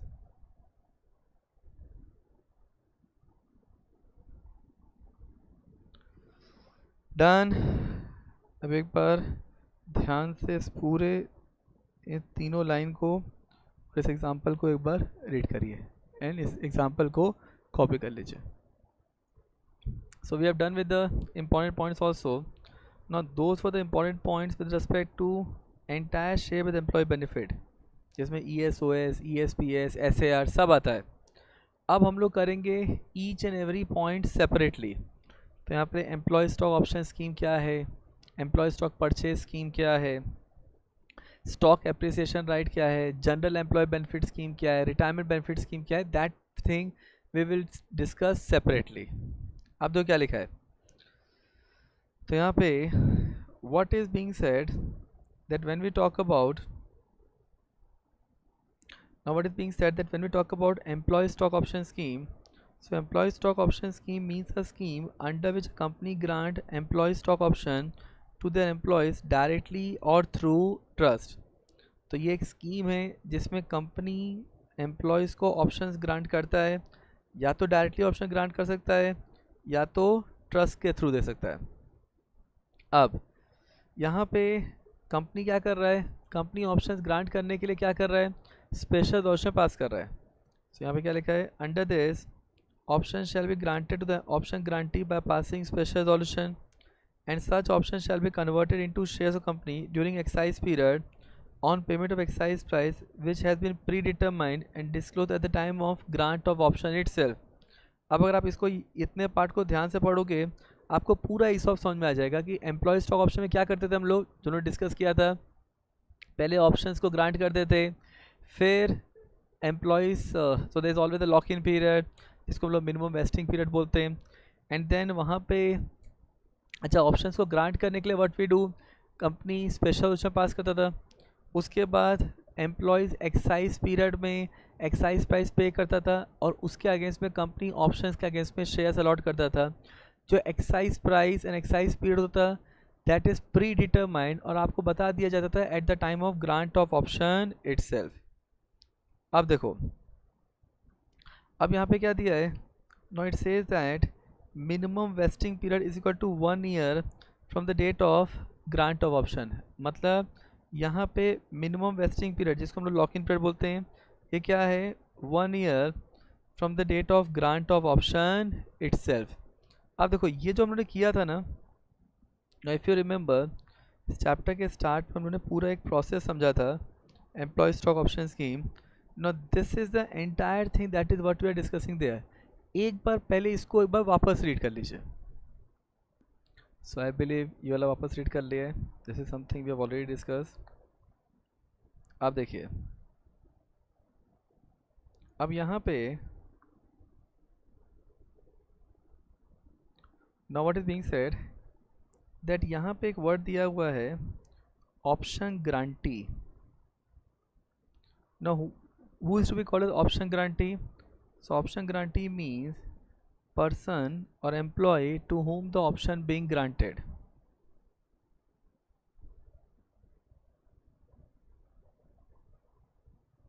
So employees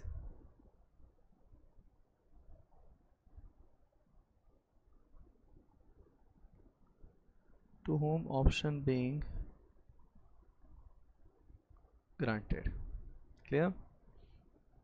अब यहाँ पे what is being given is minimum vesting period, that is nothing but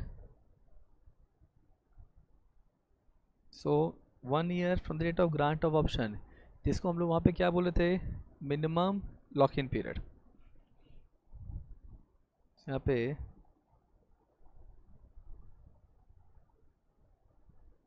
so minimum lock in period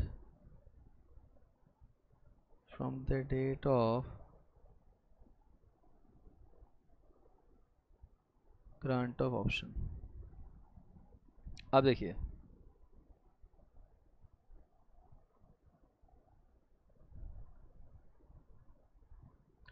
अब यहाँ पे क्या दिया है ना, कंपनी में स्पेसिफाई, देखो यहाँ पे कंपनी में specify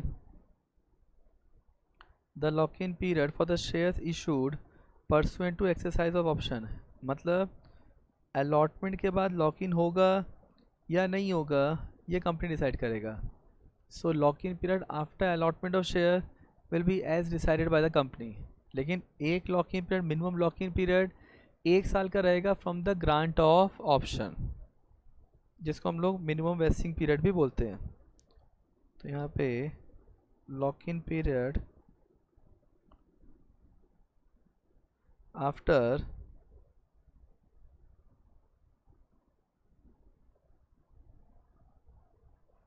so lock-in period after allotment of shares shall be may be decided by the company।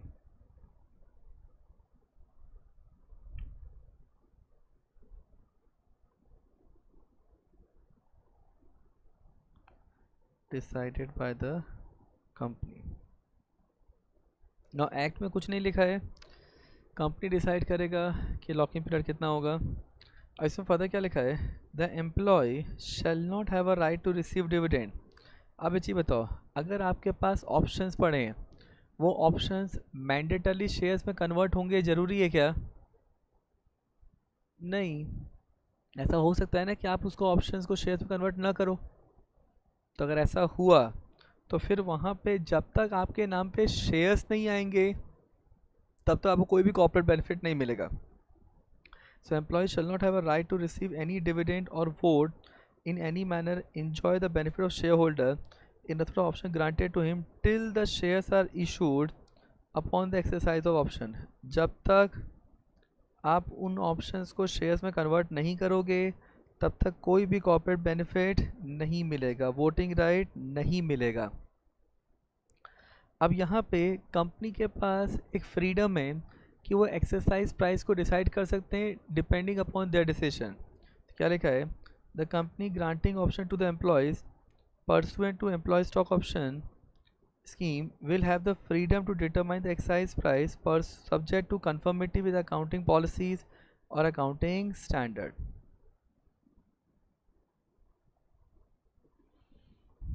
So shall have the freedom to determine the exercise price. So subject to conformity with accounting standard. Now, what is further being said? That employee stock option scheme shall contain the details of the manner in which the scheme will be implemented and operated. तो यहाँ पे what is being said that ESOS में ये लिखा होगा कि scheme किस तरीके से इम्प्लीमेंट किया जाएगा. अब what is further being said that employee stock option scheme shall not be offered unless the disclosure made by the company to the prospective option grantee. मतलब इस तरीके का शेयर विद एम्प्लॉय बेनिफिट तब तक नहीं दिया जाएगा जब तक डिस्क्लोजर प्रोस्पेक्टिव ऑप्शन ग्रांटी को प्रोवाइड न किया जाए. इसका लिखा है now if the options has not been exercise during exercise period then such option shall be forfeited. मतलब अगर कोई ऑप्शन एक्सरसाइज पीरियड में एक्सरसाइज नहीं किया गया तो उस ऑप्शन क्या होगा, वो ऑप्शन लैप्स हो जाएगा, फॉरफिट हो जाएगा. नेक्स्ट क्या लिखा है? Now if the employees has paid an amount at the time of grant of option. अब अगर एम्प्लॉय ने कुछ अमाउंट पे किया है, कभी पे किया है? Eight the time of grant of option. तो जब ऑप्शन ग्रांट किया गया था उस समय उसने कुछ अमाउंट पे किया है. अब ये चीज़ समझो, अगर वो ऑप्शन एक्सरसाइज नहीं कर पाया ड्यूरिंग एक्सरसाइज पीरियड तो जो पैसा एम्प्लॉय ने पे किया है उसको फॉरफिट कर दिया जाएगा. क्या लिखा है? If the option is not exercise. Now, if the option is not exercised by the employees during exercise period, so if the option is not exercised by the employees during exercise period, then such amount may be forfeited by the company. And if the options are not vested due to non-fulfillment of condition related to vesting of option as per ESOS, then such amount may be refunded to the employees. अब एक चीज़ समझो, अगर employees option को exercise नहीं कर पाता है during exercise period तो जो पैसा एम्प्लॉय ने दिया है उस पैसे को फॉरफिट कर लेंगे. लेकिन अगर वो ऑप्शन वेस्ट ही नहीं हुआ, अच्छा ऑप्शन क्यों नहीं वेस्ट हुआ? क्योंकि कंपनी को RBI अप्रूवल लेना था, कंपनी को कोई स्टैट्यूटरी अप्रूवल लेना था और कंपनी को स्टैट्यूटरी अप्रूवल मिला ही नहीं. तो क्या ये एम्प्लॉय की गलती है? अगर कंपनी को स्टैट्यूटरी अप्रूवल लेना था और कंपनी वो स्टैट्यूटरी अप्रूवल नहीं ले पाता है तो क्या वो एम्प्लॉय की गलती है? नहीं. तो जो पैसा एम्प्लॉय ने पे किया है वो पैसा रिफंड कर दिया जाएगा. क्या लिखा है? Now if the option, so if the options now if the options are not vested due to non-fulfillment of condition related to vesting of option as per ESOS, then such amount may be refunded to the employee. Clear? This is called employee stock option scheme. Read these points very properly. Clear? See, 10th में now 10th में क्या लिखा है कि if the employee has paid any amount at the time of grant of option. अब इसमें क्या दिया है? See, employee जो है, now when you are giving employee stock option to the employee, आप employee को ऑप्शंस क्यों देते हो? जिससे कि एम्प्लॉयज़ कंपनी में लॉन्गर पीरियड तक रिटेन हो सके, कंपनी टॉप टैलेंट को अट्रैक्ट और रिटेन कर सके. अब एक चीज़ समझो, ना यहाँ पे अगर आपको ये जानना है कि कोई एम्प्लॉय आपके संग लॉन्ग टर्म टिकेगा या नहीं टिकेगा, तो कई बार कंपनीज क्या बोलते हैं कि भाई आपको जो ग्रांट ऑफ ऑप्शन में पेमेंट करना है ना, उसका सर्टेन प्रपोर्शन आपको अभी देना पड़ेगा। जो आपको एक्साइज प्राइस है, जो टोटल एक्साइज प्राइस है, उसका सर्टेन पोर्शन आपको अभी ग्रांट ऑफ ऑप्शन के टाइम पे देना पड़ेगा, तो आपको ऑप्शंस ग्रांट किया जाएगा। अब लॉजिकली सोचो, अगर आप वो एम्प्लॉय हो जो कंपनी में लॉन्ग टर्म टिकने के मूड में नहीं है, तो क्या आप पेमेंट देना चाहोगे या नहीं देना चाहोगे? नहीं देना चाहोगे। और जब आप ना बोलोगे तो क्या डोंट यू थिंक कि कंपनी को ये इंडिकेशन मिल जाएगा कि ये लॉन्ग टर्म रिसोर्स नहीं है? करेक्ट। तो ये जानने के लिए what is being said that company कई बार एम्प्लॉयज़ को बोलते हैं कि आप certain amount of your exercise price आपको पहले पे करना पड़ेगा, और अगर आपने ऑप्शन एक्सरसाइज नहीं किया तो पैसा लैप्स हो जाएगा। लेकिन प्रैक्टिकली 90% कंपनीज में आपको ये नहीं होता है, आपसे सीधे एक्साइज टाइम पे ही पेमेंट किया जाता है। But this is something what company can always have under the scheme so as to see that whether the employee is going to be retained with the company for a longer period or not। लेकिन अगर employ ने payment कर दिया लेकिन option waste ही नहीं हो पाए क्योंकि कंपनी को स्टैट्यूटरी अप्रूवल नहीं मिला, तो क्या ये एम्प्लॉय की गलती है? नहीं। तो फिर ये पूरा पैसा जो एम्प्लॉय ने दिया था वो उसको रिफंड कर देंगे। Now this is called employee stock option scheme. अब चलते हैं एम्प्लॉय स्टॉक परचेज स्कीम। अब देखो, तो एम्प्लॉय स्टॉक परचेज स्कीम, अब इसमें क्या दिया है? Now employee stock purchase scheme का मतलब क्या होता है? Now employee stock purchase scheme means a scheme under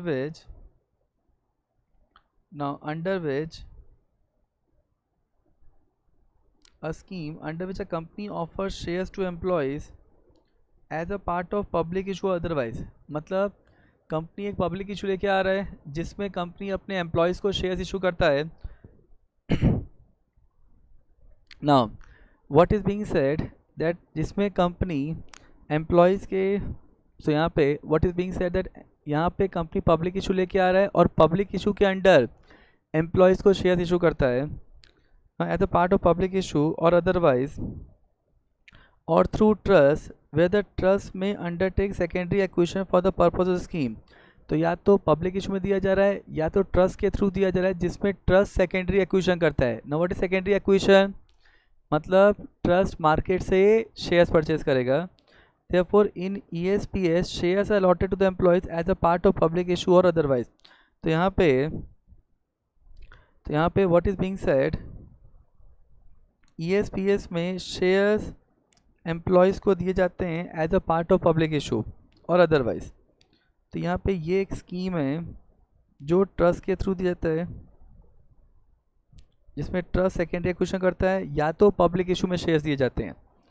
अब एक चीज़ समझो, मतलब इसमें अनलाइक ESOS जिसमें पहले आपको ऑप्शन ग्रांट किया, फिर 1 साल का पीरियड आया, फिर वेस्टिंग आया, फिर एक्साइज आया, ऐसा नहीं होता यहाँ पे आपको डायरेक्टली शेयर्स अलॉट कर दिए जाते हैं। तो यहाँ पे क्या दिया है? Now it says that an ESPS shall contain the detail of the manner in which the scheme will be implemented and operated. तो यहाँ पे ESPS जो है उसकी स्कीम में ये डिटेल्ड में लिखा जाएगा कि आपका स्कीम किस तरीके से इम्प्लीमेंट होगा। Now shares issued under ESPS shall be lock in for a minimum period of 1 year from the date of allotment. मतलब यहाँ पे अलॉटमेंट लॉकिंग पीरियड कितना होगा? मिनिमम 1 साल का from the date of allotment. अब फर्दर क्या लिखा है? ना if ESPS is a part of public issue. अब ये चीज़ समझो, now what is being said that अगर ESPS पब्लिक इशू का पार्ट है तो उस पर लॉक इन पीरियड लगेगा या नहीं लगेगा, ये डिपेंड करता है ESPS price and public issue price पे। Now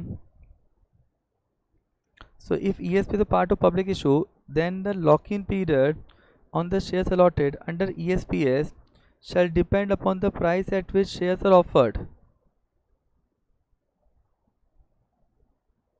Shall depend upon, what is being said, that shall depend upon the price at which shares are offered and issued to the employees under public issue now, and if the ESPS price is less than public issue price, मतलब अगर ESPS price जो है अगर वो public issue price से कम है तो lock इन period आएगा. So lock in period is equal to 1 year, minimum 1 year from the date of allotment. और अगर ESPS प्राइस अगर पब्लिक इशू प्राइस के बराबर है तो कोई लॉक इन पीरियड नहीं होगा. इसका मतलब क्या हुआ? देखो, इसका मतलब ये है कि अगर मान लो आज ना, देखो इसमें ना 2-3 चीज़ समझो. तो इसका मतलब ESPS में लॉक इन पीरियड कितना है? 1 साल. तो यहाँ पे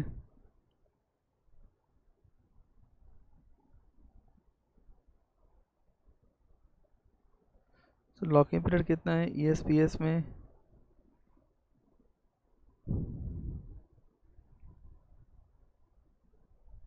अब देखो तो यहाँ पे कितना होगा lock in period? So minimum 1 year from the date of allotment. Clear? That is one thing. Second thing, अब देखो क्या लिखा है, if the ESPS price is a part of public issue, then locking period on the shares allotted under ESPS shall depend upon the price of shares offered and issued to employees under public issue, and अब देखो if ESPS price is less than public issue price. इसका मतलब क्या हुआ? सी आप मेरी company के employ हो, मैं आपको बोलता हूँ कि आप बहुत खास हो मेरे लिए. अब मैं पब्लिक इशू लेके आ रहा हूँ, मैं आपको भी शेयर पब्लिक इशू में दे रहा हूँ, और यहाँ पे पब्लिक इशू प्राइस जो है, assuming it is 500 and ESPS price जो है वो है 100. तो क्या मैंने आपके लिए बेनिफिट क्रिएट किया है कि नहीं किया है? किया है. तो लॉक इन पीरियड लगाने का हक बनता है. तो lock in period is equal to minimum 1 year from the date of allotment. अच्छा, लेकिन यहाँ पे अगर मेरा पब्लिक इशू प्राइस, मैं बोलता हूँ आप सब मेरी कंपनी के लिए बहुत इंपॉर्टेंट हो, एंड पब्लिक इशू प्राइस मैं पब्लिक से चार्ज करता हूँ 500 रुपये, एंड ESPS प्राइस भी कितना है? 500 रुपये. तो क्या मैंने कोई बेनिफिट क्रिएट किया अपने एम्प्लॉयज़ के लिए? नो. तो फिर यहाँ पे लॉक इन का मतलब बनता है नहीं. क्लियर? अब देखो, अब इसमें फर्दर क्या दिया हुआ है? Now further it says that the company shall have the right to determine the issue price of the shares to be issued under ESPS provided they comply with accounting standard accounting policy. मतलब यहाँ पे company issue price decide कर सकता है, company issue price decide कर सकता है जो उसको बराबर लगता है, depending upon that they comply with accounting standard. Clear? अब एक चीज़ समझो.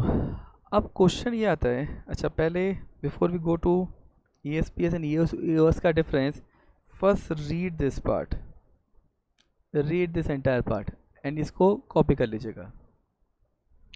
अब ये चीज़ समझो, इसका मतलब अगर हम लोग ESOS और ESPS का एक ब्रॉड डिफरेंस देखें तो ESOS में क्या क्या होता है? सो ESOS में पहले ग्रांट ऑफ ऑप्शन होता है, फिर तो first they the grant of option,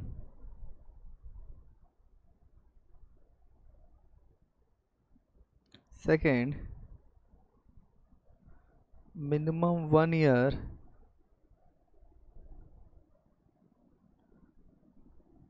lock in period from grant of option, third जिसको हम लोग और क्या बोलते हैं, minimum vesting period. No third क्या होता है? नो थर्ड है वेस्टिंग, फोर्थ है एक्सरसाइज, फिफ्थ है अलॉटमेंट। क्लियर? ये 5 इवेंट होते हैं when you talk about ESOS। अच्छा, ESPS में क्या क्या होता है? ESPS में पहले होता है अलॉटमेंट एंड दूसरा होता है लॉक इन पीरियड। अच्छा, लॉक इन पीरियड कितना होता है? Minimum 1 year. So minimum 1 year from date of allotment. Clear? मतलब ESPS में डायरेक्टली आप शेयर्स अलॉट करते हो और उसके बाद 1 साल का मिनिमम लॉक इन पीरियड होता है। यहाँ पे ग्रांट, वेस्टिंग, एक्सरसाइज ऐसा कुछ भी नहीं होता है। So this is a broad difference between ESOS and ESPS। Clear? और इस पार्ट को कॉपी कर लीजिएगा। सो यहाँ तक रीड कर लीजिएगा, rest will take in the next session.